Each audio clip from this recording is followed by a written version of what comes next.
Hi, I'm Shelly Young, founder and chef of the Chopping Block, Chicago's largest recreational cooking school. Today I'm going to teach you how to make sausage and walnut stuffing using Fisher walnuts. I don't know about you, but I think the stuffing is one of my favorite parts of the meal. So the first step in making our stuffing is to preheat our oven at 350 degrees. The next thing I did was I prepared our baking dish. This is a 9x13 baking dish. I've sprayed this with a little nonstick cooking spray, and we'll set this aside and come back to it later.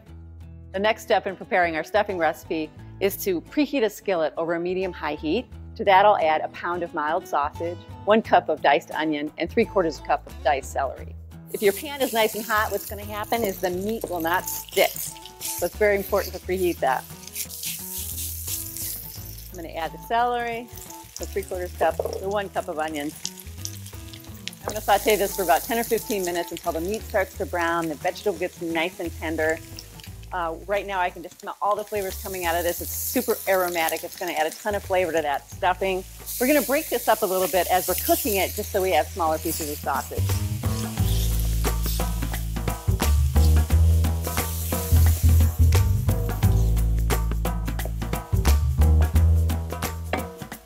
So our sausage is brown and the vegetables are beautifully tender, and we can move on to the next step. In this bowl, I've got 12 ounces of seasoned stuffing mix, and to that I want to add 3/4 cup of Fisher walnuts.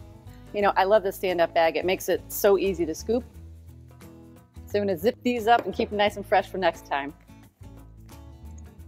Now I'm going to take the sausage that's cooked and add it to my stuffing and walnut mixture.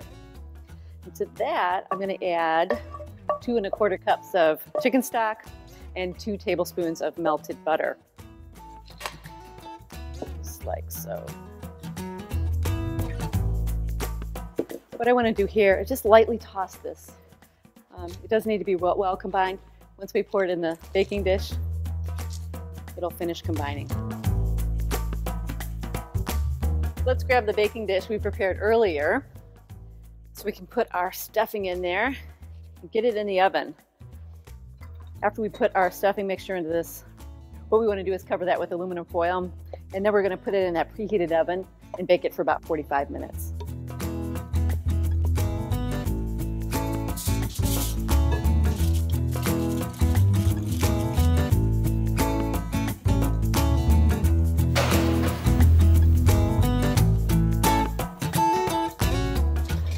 After the stuffing's cooked for 25 minutes, I'm going to remove the aluminum foil to allow the stuffing to get nice and crunchy and brown for its last 20 minutes of cooking. So our stuffing's been in for 45 minutes. Let's check and see how it's doing.